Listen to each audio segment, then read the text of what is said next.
Hello, everyone, and welcome to this next tarot deep dive. We are now getting into the sun, um, and I think this is probably going to be one of the more important ones because it's very much representative of I guess unleashing your own expression and your own consciousness into the world without like fear or shame and that kind of thing. And I think that's something that we are sort of bound to do at some point. Um, so yeah, I've been thinking about it a lot lately and about the heart and how the heart sort of unfolds and how it's the greatest source of wisdom. And this is a very important part because the heart, when you think about it, is actually the one thing that powers everything. So, like, without your heart, everything fucking dies. You can live without parts of your brain. You can live with certain organs. You can live without limbs, but you cannot. Or you can even live without certain sexual appendages, but you cannot live without your heart. And that's why, in pretty much every esoteric tradition ever, the heart is sort of associated with the innermost wisdom and the core of one's being, and etc.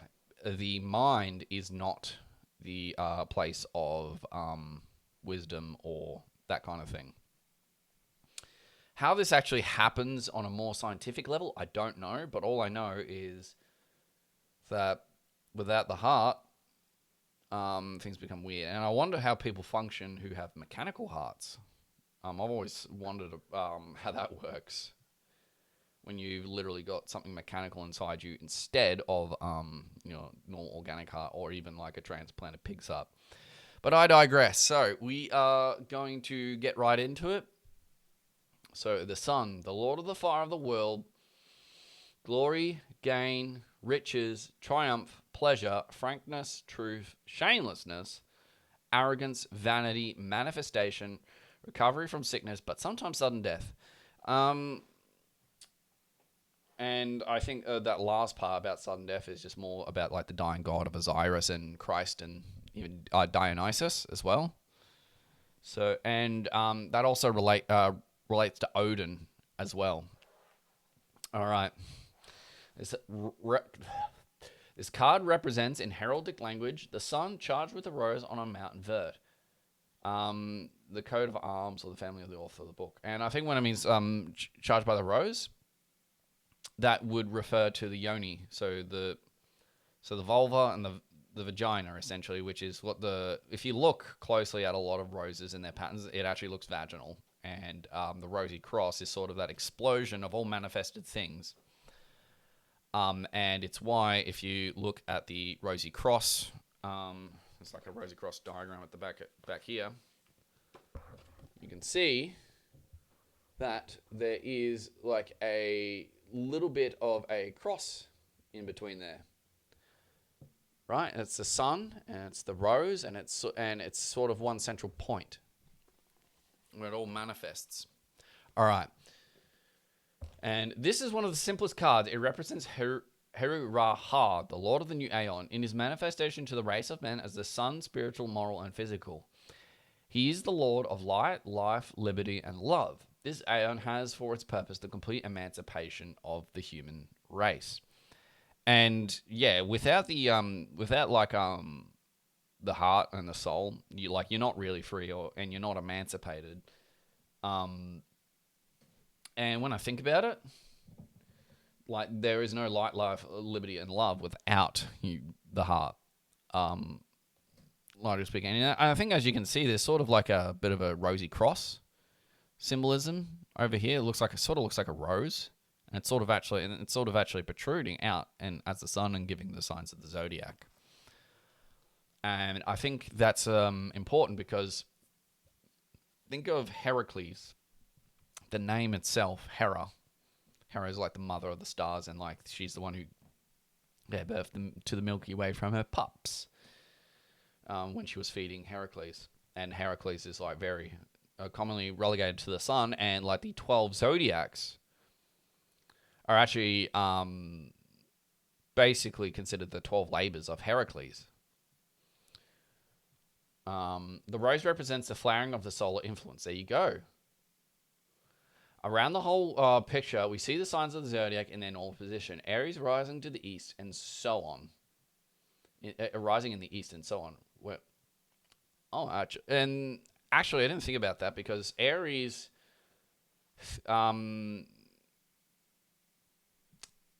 if you look at things such as ovaries, it sounds like of Aries, and it's completely fire. And the bullhorn sort of look like the if you look at the horns over here, they sort of look like ovaries.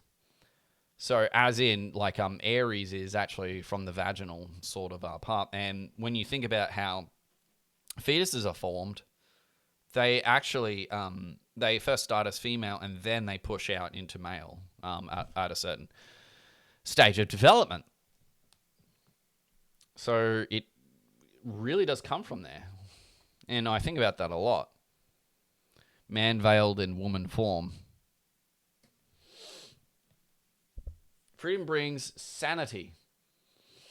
The zodiac is a kind of childish representation of the body of Nuith, a differentiation and classification, a chosen belt, one girdle of Our Lady of Infinite Space.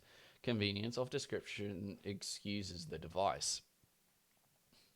The green man represents the fertile earth, its shape, so to speak, aspiring to the heavens.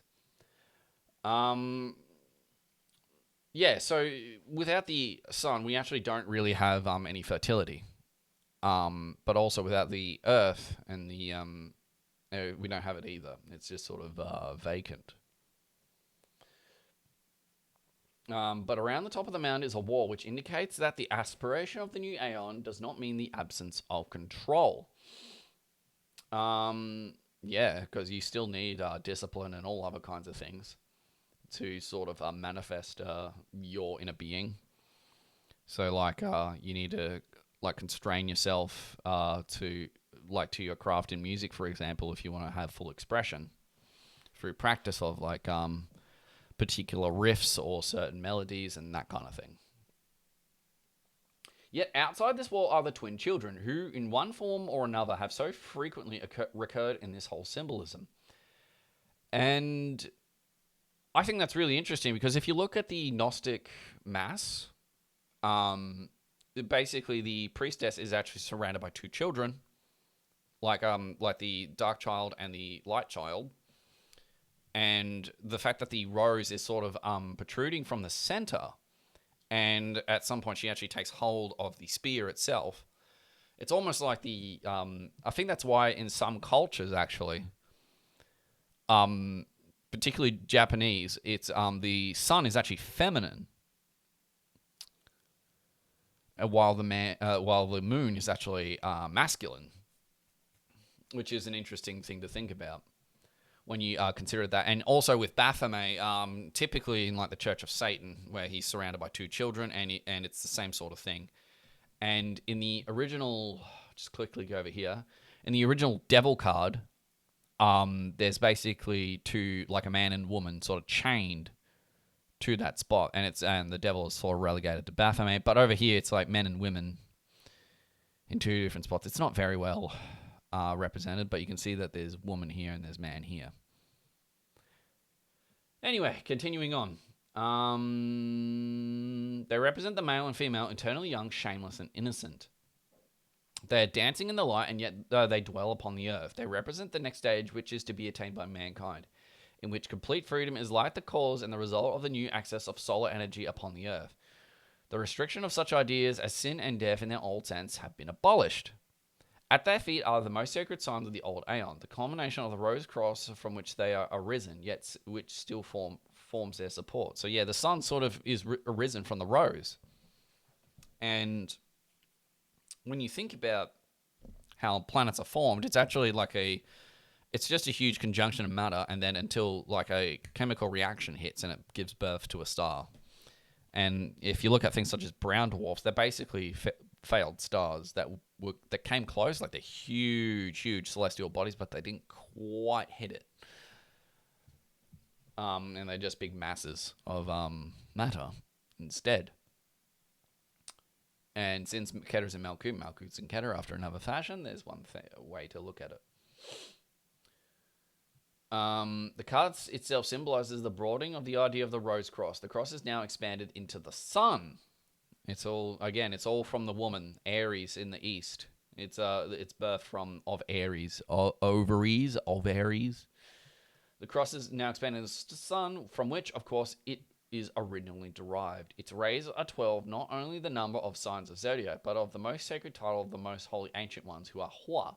The word Hua means the word Hua he has the numerical value of 12. And you know what I find really interesting? Hua also means fire in Chinese.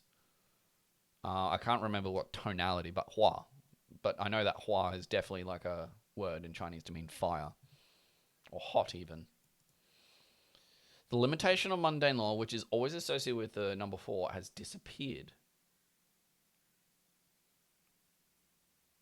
Huh, okay. I think that's like just referring to Earth and that kind of thing. And it's sort of transcended that. Gone are the 4 arms of a cross limited by law. Oh, it's gone. The creative energy of the cross expands freely. Its rays pierce in every direction of the body of Our Lady of the Stars. There we go. That's sort of what the cross is sort of representing, I guess, when you see Christ on the crucifix, or even Odin or Dionysus. There's actually, if you look at some old pieces of art of antiquity, like Dionysus is on a cross and there's like 7 stars numbering it, and it basically looks like the alchemical symbol of Mercury. So there's that to think about.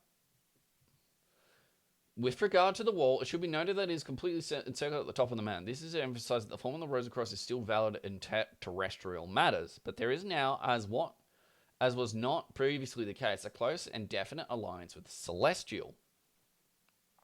I think that just means being aligned with the mandate of heaven and your will and that kind of thing above all else. And so you're still sort of restrained by that ring at the top of the mount, just like there's like an eye in the pyramid, and how the pyramids were originally smooth and then was capped with like a golden, the capstone was gold. And if you consider mountains, they're commonly like fire of earth, because, and also it's the earth, when you consider the amount of material, it's what brings you to the heavens. And if we think about like clipothic sort of ideas, like the more material you have, the higher you can actually reach the heavens in multiple ways. So the idea of the mound reaching up to the heavens is perfectly congruent, and that's why like a lot of places, particularly Peru, I guess, were very solar, because and like in places in the Andes, because it was very hilly and there was lots of mountains to go to the top of and work with the sun. Okay.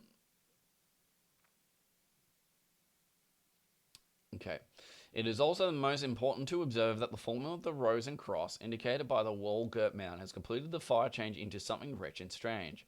For the mound is green where one would expect it to be red, and the wall red where one would expect it to be green or blue. The indication of the symbolism is that it must be one of the great advances in adjustment of the new aeon to work out simply and without prejudice the formidable problems which have been raised by the growth of civilization.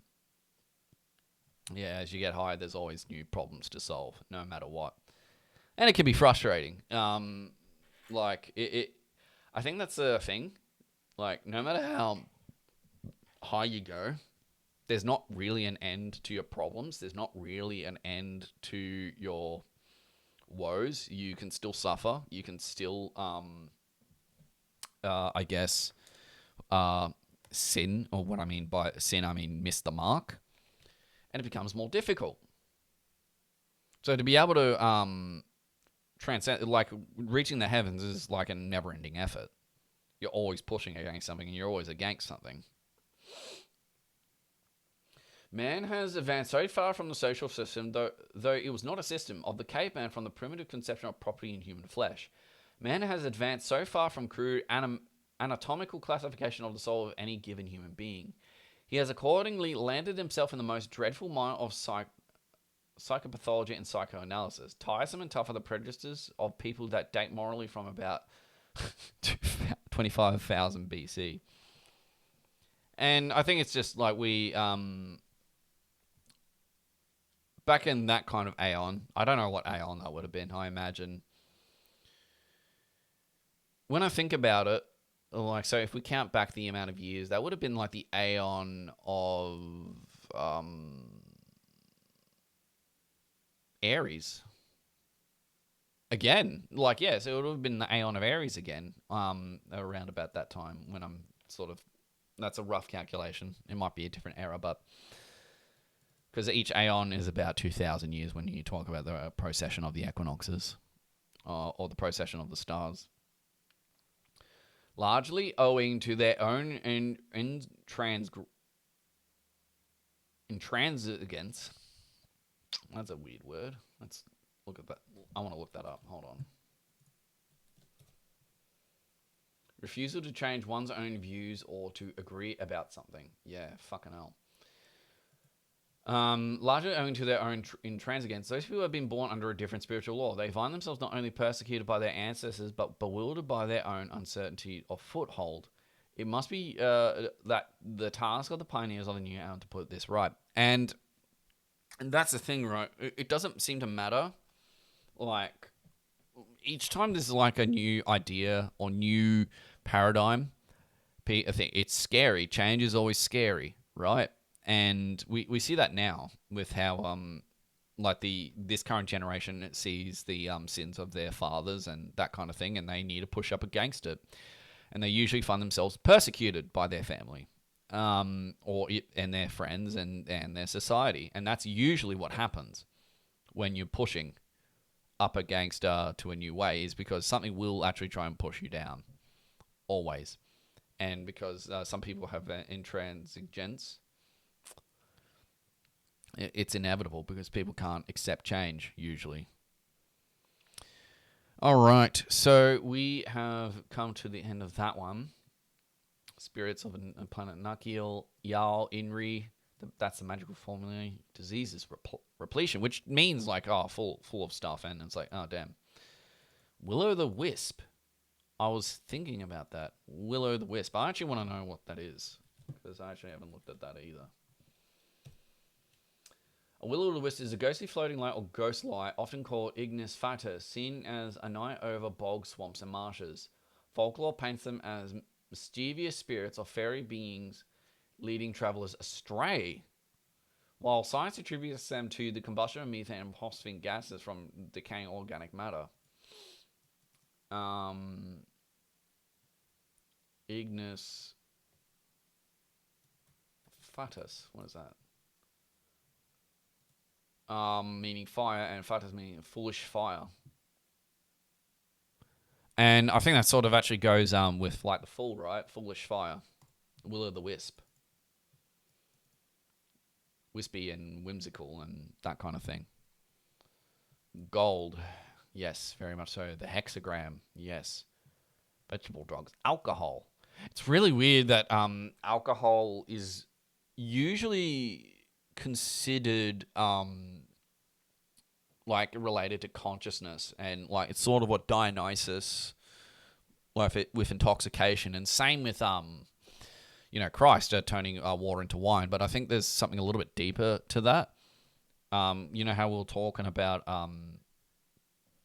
alcohol. If you looked at the art card, there's essentially a few things. So alcohol is actually made from water, like the feminine, and earth through the fermentation of barley and what have you, and then it creates alcohol, which is fiery when there's a spark. It's flammable, and it's also I also have to mention the only substance that is like that has less viscosity than water is alcohol. So that means it runs very smoothly, and it's very malleable. Magical powers. The red tincture, power of acquiring wealth. And when I think about that, that's sort of something I've been thinking about a lot lately with acquiring wealth because, we're sort of in a particular kind of precarious position where we're constantly being fleeced of our money, and that kind of thing. And it's a fucking frustrating thing, man. It's so frustrating, and everyone's feeling it, unfortunately. But like, if we need to attain the red tincture if we want to attain wealth. So maybe this is the omen. All right, now we are going into the understanding of the Thoth Tarot, Ballon Milo Ticket, to finish it up, the obligatory part. Give forth thy light to all without doubt. The clouds and shadows are no matter for thee. Make speech and silence, energy and stillness, twin forms of thy play. So, I think that just simply means like interplay of opposites, and it actually what changes the sun. And if you can like integrate those two like childish energies of male and female, speech and silence, energy and stillness, then you can actually cause what you need to happen. Because silence is always pretty important. Anyway, every man and every woman is a star. Yes, that is correct. In fortune-telling traditions, the sun is often interpreted as the color representing the querent, or the face of the querent shows to the world. This indicates to me that deep down inside, all of us are inherently aware that we're ultimately solar beings. Crowley explains, this is one of the simplest of the cards. It represents Raha, the Lord of the New Aeon, and his manifestation to the race of man as the sun, spiritual, moral, and physical. He is the Lord of light, life, liberty, and love. This Aeon has for its purpose the complete emancipation of the human race. And yeah, we are the sun. Sun's becoming. It's like the song Numa by Tool. It's like one breath, one spark, sun becoming. I love that song, man. It's definitely my favorite track from Fear Inoculum, to a large extent, and it's one I was most mesmerized by when I was at a Tool concert, while I was, let's just say, altered. Okay, yep, and continuing. That is quite a statement, and I believe Crowley meant every word of it. Whenever I'm asked to explain the philosophy, or if you prefer the religion of Thelema, the first thing I usually tell people is, it is a modern form of sun worship. But then I am quick to add, and when I use the word sun, I'm also referring to myself. Very fucking important. Because, Christianity is a form of solar worship, but it's worshipping the sun from above instead of the sun from within. It's inverted. It's worshipping the will of someone else, like the will of the state or the will of God and that kind of thing, rather than the will of the self. And because every man and woman is a star, you can instead flip that solar worship, and it becomes actually sort of the worship of the self in a certain sense, not in a like narcissistic and I guess arrogant kind of way, but to sort of have respect for yourself, to worship your thoughts, and to paint art, and without sort of this judgment and shame that's commonly attached to a lot of us as we grow older, that we need to find ways to let out the light. Wake up, child, release the light. Again from Numa. Anyway, whether or not Crowley would have agreed with my gross generalization is debatable. I believe, however, that it does describe in the most primitive terms the essence of Thelema. Now that human consciousness has been subtly mutated with the knowledge of the sun that continually exists, that it neither dies at night nor plunges toward extinction in the autumn, we are a race poised to identify our own consciousness with the same phenomenon. Just as sunlight is perpetual, consciousness is continuous. Deafness is an illusion every bit as much as night is an illusion. So darkness and light, and it's all an illusion, I guess. It's all a matter of perspective. And the Agori of the Hindu traditions really did do try to drive that point home to a pretty strong extent. I think even Satanists try to find light and darkness, which is sort of where you find it, actually, in the Negrido. Immortality is simply consciousness of the continuity of existence. Heru-Raha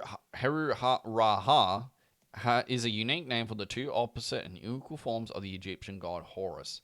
Hor-Pakrat is the passive, innocent god of science and infinite potential, often portrayed as a baby curled in the fetal position, pressing his thumb or forefinger to his lips. And I was just watching a video yesterday from Babylon. Like, when I mean Babylon, I mean Lon Milo Duquette. He was sort of talking about like how up here is the supernal triad, since Saturn eats his children and there's nowhere for it to go. Basically, infinite potential of all of us sits up in the supernal triad, but it's only made manifest through like the Sephirot here, as it's sort of descending. So, I hope I'm explaining that correctly. But yeah, so basically, if everything everything is actually a part of a 0-point field and there's infinite potential, and the universe was infinite potential, that means on some level we are units of infinite potential. We may not be able to unfold all of that potential in our lifetime, but we are infinite potential. At any rate.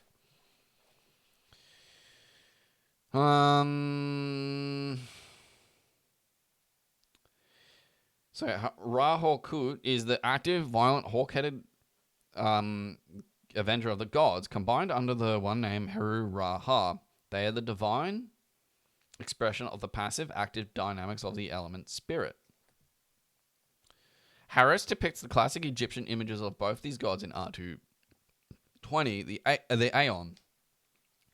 Why should the sun, the ultimate symbol of unity and singularity in our solar system, be identified with this double nature? I'll tell you why.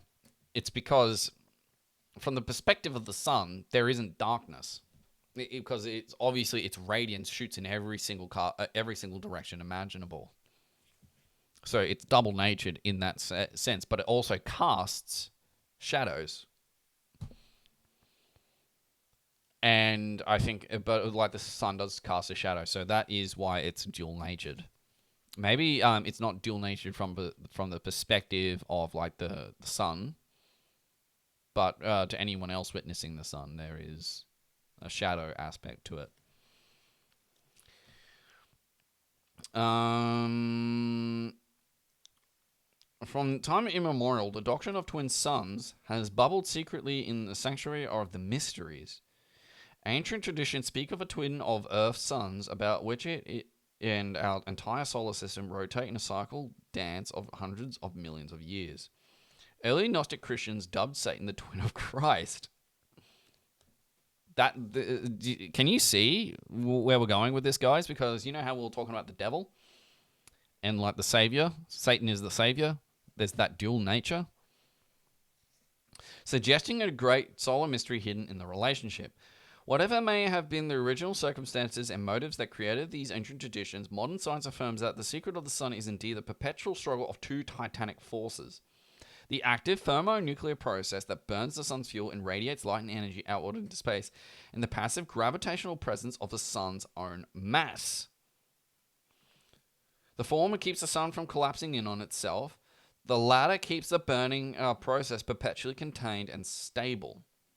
So yeah, like two forces basically supporting itself, and that's what causes like this idea that phallic sort of I guess protruding part of it, because it's actually just two different forces arising from matter, really, at the end of the day. The twin babies in the full card. Twin babies in the full card. I want to see this. If there is. Can't fucking see it. All right, let's continue. Twin babies in the full card and the children, the bride and the groom and the lovers are earlier tarot incarnations of the two dancing children we find in the sun, according to Crowley. They represent the male and female, eternally young, shameless and innocent. They are dancing in the light, and yet they dwell upon the earth. They represent the next stage, which is to be attained by mankind, in which complete freedom is like the cause and the result of a new access of solar energy upon the earth. And that will bring us to the end of that one there. So I guess the big takeaway from all of this is you are the sun, and you project, and you also sort of bring stuff in as well. So basically, there's some pressure against you, and there's also something you're protruding outward. Because without pressure, you would actually probably explode. And holy shit, man, I just had a realization. Because you know how we constantly talk about pressure being frustrating and that kind of thing. But think about it this way. Without the Earth's atmosphere of pressure, we would explode, right? Because space is a vacuum, we just sort of fall apart. Without the pressure of our body and our parts to keep the blood in, we would also largely explode. So, and I think for existence, for us to actually be the best possible, we actually need pressure. We need challenge. We need things like, trials and tribulation. We need pressure in our lives to actually keep it up. Because without pressure, we actually sort of just decay and rot. And you can see that with some generations that had it so easy, and they're just sad, fat, disgusting people. The ones who never had any trial or tribulation in the first place. Anyway, thank you so much for tuning into this tarot deep dive. I found this incredibly important. I will see you guys later. Bye for now.